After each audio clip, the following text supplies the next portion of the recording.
चॅनलवर नवीन असेल तर चॅनलला सबस्क्राईब करा, व्हिडिओला लाईक करा आणि बेल आयकॉन प्रेस करा. चला तर वळूया आपल्या स्टोरीकडे. मधुचंद्राची रात्र संपली तरी प्रेम संपेना भाग 2.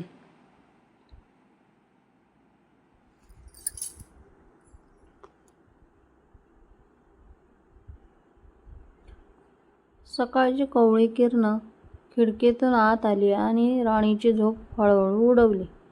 तिने डोळे उघडून आजूबाजूला पाहिलं तर आर्यन कुठेच दिसत नव्हता.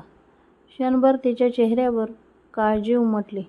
काल रात्रीपर्यंत तो तिच्या शेजारी होता, मग सकाळी अचानक कुठे गेला? ती उठून खोलीत शोधू लागली. तेवढ्यात स्वयंपाकघरातून भांड्यांचा आवाज आला. राणी हळूच तिकडे गेली आणि दारातून पाहते तर आर्यन तिच्यासाठी नाश्ता बनवण्याचा प्रयत्न करत होता. त्याच्या हातात चमचा होता आणि चेहऱ्यावर मात्र एवढा गंभीर भाव होता, जणू तो एखादी मोठी परीक्षा देत होता.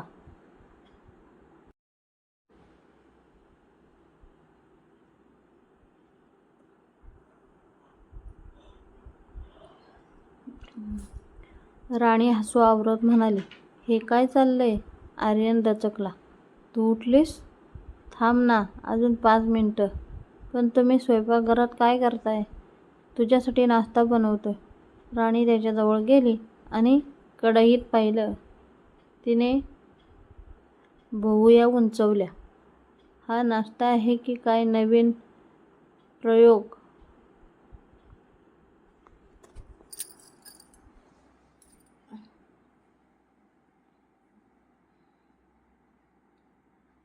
आर्यनने तिच्याकडे पाहिलं आणि दोघेही मोठ्याने हसू लागले. तुम्हाला स्वयंपाक येत नाही, मग एवढा मोठा प्रयोग कशाला? आर्यन हसत म्हणाला, तू रोज माझ्यासाठी करतेस ना, म्हणून आज मी तुझ्यासाठी करायचा विचार केला.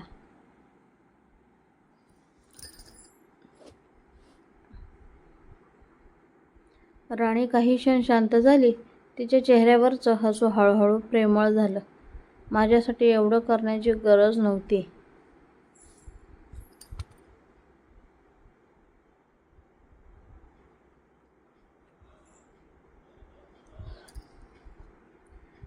गरज नाही, इच्छा होती. हे ऐकताच राणीच्या डोळ्यात प्रेम दाटून आलं. नाश्ता कसाबसा तयार झाला. दोघेही टेबलावर बसले. पहिला घास घेताच राणीने चेहरा वाकडा केला. काय झालं? आर्यनने उत्सुकतेने विचारलं. खरं सांगू? हो.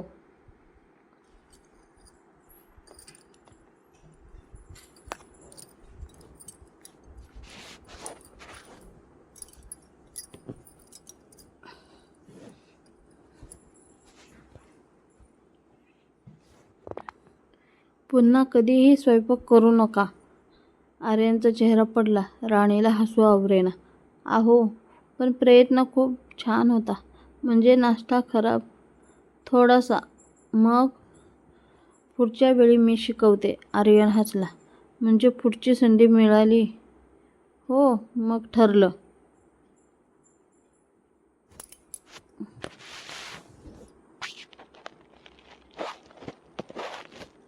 नाश्त्यानंतर दोघे घर आवरायला लागले. तेवढ्यात राणीच्या फोनवर एक संदेश आला. तिने फोन पाहिला आणि अचानक तिच्या चेहऱ्यावरचं हसू गायब झालं. आर्यनने ते लगेच ओळखलं. काय झालं ग? काही नाही. राणी, माझ्यापासून काही लपवू नकोस.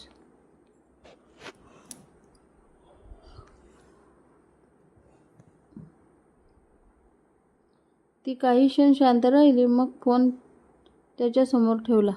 तो संदेश तिच्या माहेरहून आला होता. राणी, आईची तब्येत अचानक बिघडलेली आहे.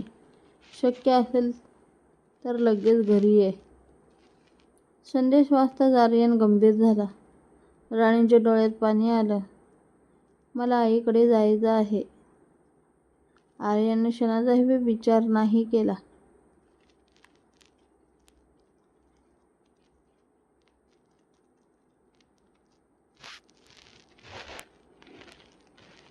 मग आपण आताच निघू. राणीने त्याच्याकडे पाहिलं. पण तुमचं काम पुन्हा होईल. तुझी आई महत्त्वाची आहे. राणीने त्याचा हात घट्ट पकडला. तुम्ही माझ्यासोबत याल ना? आर्यन तिच्याकडे पाहत म्हणाला. तू जिथे तिथे मी.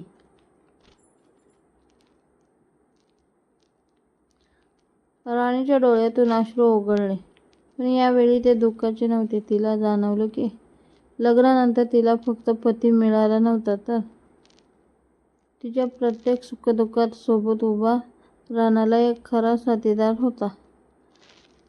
साथीदार मिळाला होता. दोघांनी घाईघाईने सामान घेतलं आणि घराबाहेर पडले.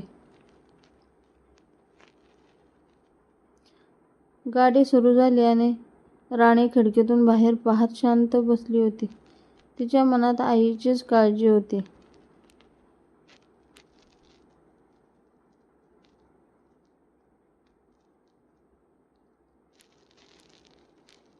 आर्यनने तिच्याकडे पाहिलं. काळजी करू नकोस, आपण वेळेत पोहोचू. राणीने त्याचा हात हातात घेतला. तुम्ही माझ्यासोबत आहात ना? हो.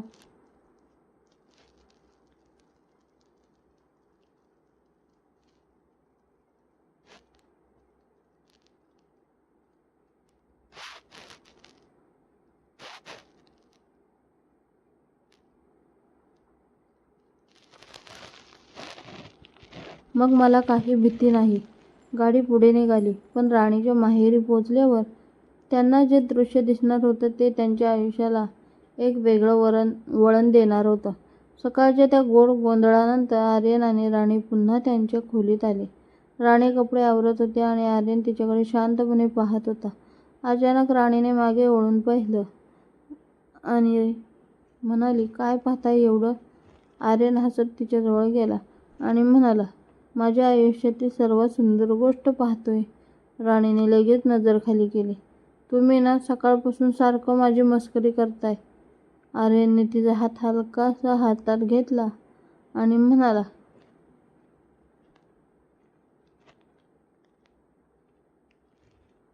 मस्करी नाही ग, खरंच सांगतोय. तुझ्यासोबत लग्न झाल्यापासून माझं आयुष्यच बदलून गेलंय.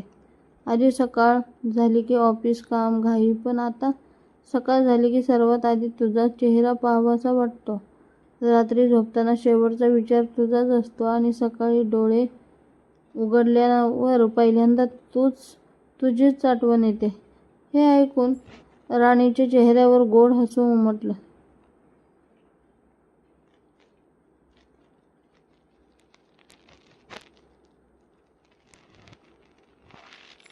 तिने त्याच्या खांद्यावर डोके ठेवत हळूच विचारलं, मग मी खरंच एवढी महत्त्वाची आहे का?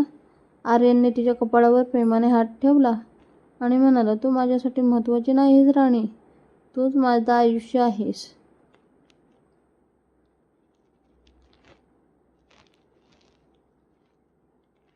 दुपारच्या वेळी दोघे घराच्या गच्चीवर बसलेले होते. आकाशात ढग जमले होते आणि थंड वारा वाहत होता. राणीने आपले केस सावरत आर्यनकडे पाहिलं. आपण लग्नाआधी एकमेकांना किती कमी ओळखत होतो ना, ती म्हणाली.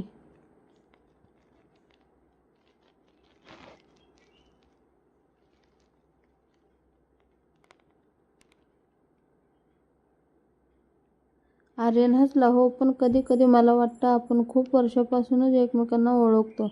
राणीने त्याच्याकडे पाहत विचारलं, तुम्हाला माझ्यात सर्वात जास्त काय आवडतं? आर्यन काही क्षण शांत राहिला, मग म्हणाला, तुझं हसणं आवडतं, तुझं रुसणं आवडतं, माझ्यावर रागवूनही 2 मिनिटांनी पुन्हा माझ्याशी बोलणं आवडतं, पण सगळ्यात जास्त मला तुझं मन आवडतं. राणी काही बोलली नाही. ती फक्त त्याच्याकडे पाहत राहिली. तिच्या डोळ्यात प्रेम होतं. आर्यनने हळूच तिचा हात हातात धरला. दोघेही बराच वेळ काहीही न बोलता तिथेच बसून राहिले. कारण काही नाती अशी असतात की त्यांना शब्दांची गरज नसते, फक्त जवळ असण्याची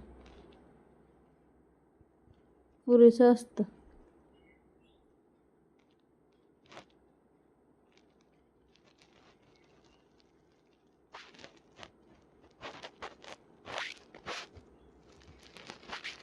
संध्याकाळी पाऊस सुरू झाला. राणी खिडकीजवळ उभी राहून पावसाकडे पाहत होती.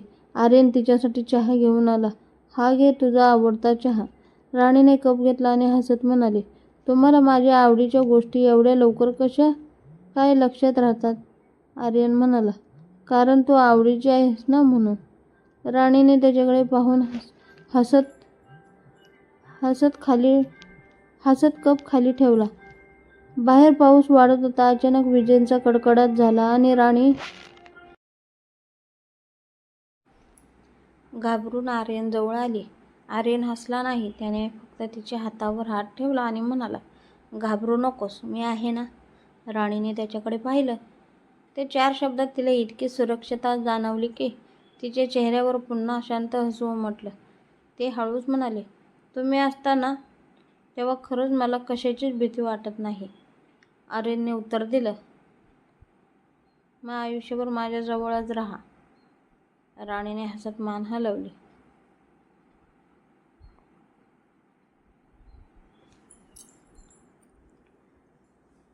रात्र झाली. दोघेही बाल्कनीत बसले होते. पाऊस थांबला होता आणि आकाशात चंद्र पुन्हा दिसत होता. राणीने चंद्राकडे पाहत विचारलं, आपले मधुचंद्राची रात्र आठवते? आर्यन हसला. कसे विसरेन? राणी म्हणाली. मला वाटलं होतं ती रात्र आपल्या आयुष्यातील सर्वात खास रात्र असेल. आर्यन तिच्याकडे वळून म्हणाला, मलाही तसंच वाटलं होतं. पण आता कळतंय की खरी गोष्ट वेगळी आहे. काय? राणीने उत्सुकतेने विचारलं. आर्यन तिच्या डोळ्यात पाहत म्हणाला, मधुचंद्राची रात्र एकदाच येते, पण तुझ्यासोबत प्रत्येक दिवस प्रेमाने जगता येतो. म्हणून मला ती एक रात्र नकोय. मला तुझ्यासोबत हजारो सुंदर रात्री आणि लाखो सुंदर सकाळी हव्यात. राणीच्या डोळ्यात आनंदाश्रू आले. तिने त्याचा हात घट्ट पकडला आणि हळूच म्हणाली, मग एक वचन द्या. आर्यनने विचारलं, कसलं? राणी म्हणाली, काळ कितीही बदलला, आपण कितीही मोठे झालो, आयुष्यात कितीही अडचणी आल्या तरी आजच्यासारखंच माझ्यावर प्रेम कराल. आर्यनने तिचा हात आपल्या हातात घेतला आणि शांतपणे म्हणाला, आजच्यापेक्षा उद्या जास्त आणि उद्यापेक्षा प्रत्येक पुढच्या दिवशी अजून जास्त. त्या रात्री दोघेही एकमेकांच्या जवळ बसून आपल्या भविष्यातील स्वप्न पाहत राहिले. घर छोटं असो किंवा मोठे, पैसा कमी असो किंवा जास्त, आयुष्यात सुखाचे दिवस असोत किंवा कठीण प्रसंग, एकमेकांची साथ कधीच सोडायची नाही, एवढंच त्यांचं स्वप्न होतं. राणीने त्याच्या खांद्यावर डोकं ठेवलं आणि आर्यनने तिच्या हातावर आपला हात ठेवला. खिडकीबाहेर चंद्रप्रकाश पसरलेला होता आणि त्या शांत रात्री त्यांच्या प्रेमाची एक नवी शपथ घेतली जात होती. मधुचंद्राची रात्र संपली होती, पण त्यांच्या प्रेमाची गोष्ट अजून खूप लांब जाणार होती. कारण आता प्रत्येक दिवस त्यांच्या प्रेमकथेचा एक नवा अध्याय बनणार होता. सकाळी राणी स्वयंपाकघरात नाश्ता बनवत होती आणि आर्यन मागून तिच्याकडे पाहत उभा होता. राणीला त्याची नजर जाणवत होती, पण ती मुद्दाम दुर्लक्ष करत होती. शेवटी तिने मागे वळून विचारलं, काय आहे? सकाळपासून माझ्याकडेच पाहताय? आर्यनने अगदी निरागस चेहरा करून उत्तर दिलं, काही नाही. स्वयंपाकघरात आज एक सुंदर वस्तू दिसली ना, म्हणून पाहत होतो. राणीने भुवया उंचावल्या. वस्तू? ती रागाने म्हणाली. आर्यन लगेच हसत म्हणाला, अगं वस्तू नाही, माझी बायको. राणीने चमचा उचलून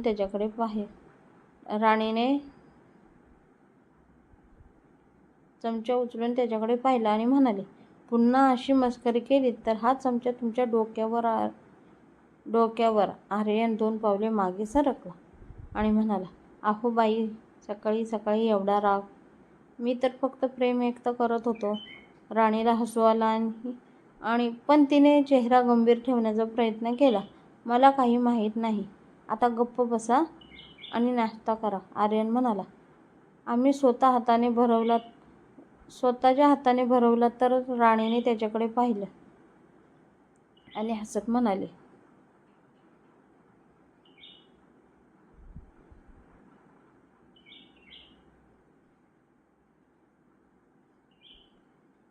तुम्ही ना लहान मुलासारखेच आहात, आर्यन म्हणाला.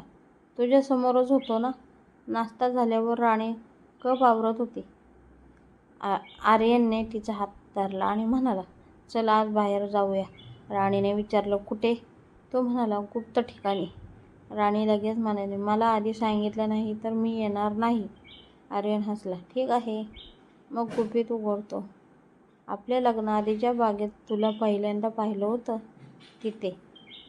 राणी काही क्षण स्तब्ध झाली. तुम्हाला अजूनही ती जागा आठवते? आर्यन म्हणाला, ती जागा कशी विसरेल? तेथेच पहिल्यांदा माझं लक्ष तुझ्याकडे गेले होते.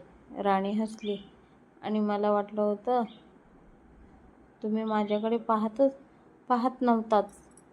आर्यन म्हणाला, पाहत होतो, फक्त तुला कळू नये म्हणून. राणीने त्याला हलकासा धक्का दिला. किती लबाड आहात हो. दोघेही हसत घराबाहेर पडले.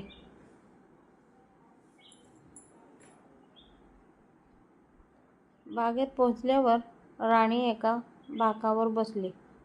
आर्यनने तिच्यासाठी आईस्क्रीम आणलं. राणीने एक घास घेतला आणि म्हणाली, माझं आवडतं आणलंय? आर्यन म्हणाला, तुझ्या आवडीच्या गोष्टी लक्षात ठेवणं ही माझी जबाबदारी आहे. राणीने त्याच्याकडे पाहत विचारलं, मग माझ्या अजून किती आवडी लक्षात आहेत?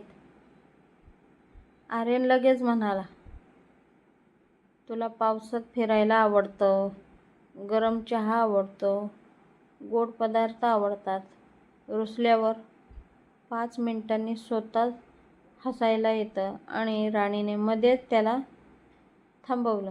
बस, एवढं सगळं लक्षात ठेवलंय? आर्यन हसत म्हणाला, तू माझ्या मनात असशील तर लक्षात ठेवावं लागत नाही, सगळं आपोआप लक्षात राहतं. राणी काही क्षण त्याच्याकडे पाहत राहिली. मग तिने हळूच आईस्क्रीमचा छोटासा घास त्याच्या हातावर लावला. आर्यन आश्चर्याने तिच्याकडे पाहू लागला. हे काय? राणी खिदळत म्हणाली, मस्ती. आर्यनने हसत तिच्याकडे पाहिलं. बर, मग आता माझी पाळी. तो तिच्या कपाळावर आईस्क्रीमचा छोटासा ठिपका लावून म्हणाला, आता झाली बरोबरी.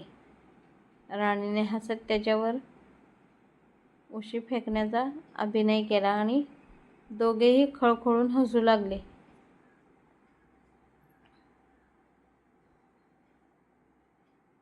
थोड्या वेळाने दोघे बागेतून चालत निघाले. राणीचा हात आर्यनच्या हातात होता. चालता चालता राणी अचानक थांबली. आर्यन, ती हळू आवाजात म्हणाली, काय? आजचा दिवस खूप सुंदर आहे. आर्यनने तिच्याकडे पाहिलं. कारण हवामान सुंदर आहे. राणी हसली. नाही कारण तुम्ही माझ्यासोबत आहात. आर्यनच्या चेहऱ्यावरचं हसू आणखी खुललं. त्याने तिचा हात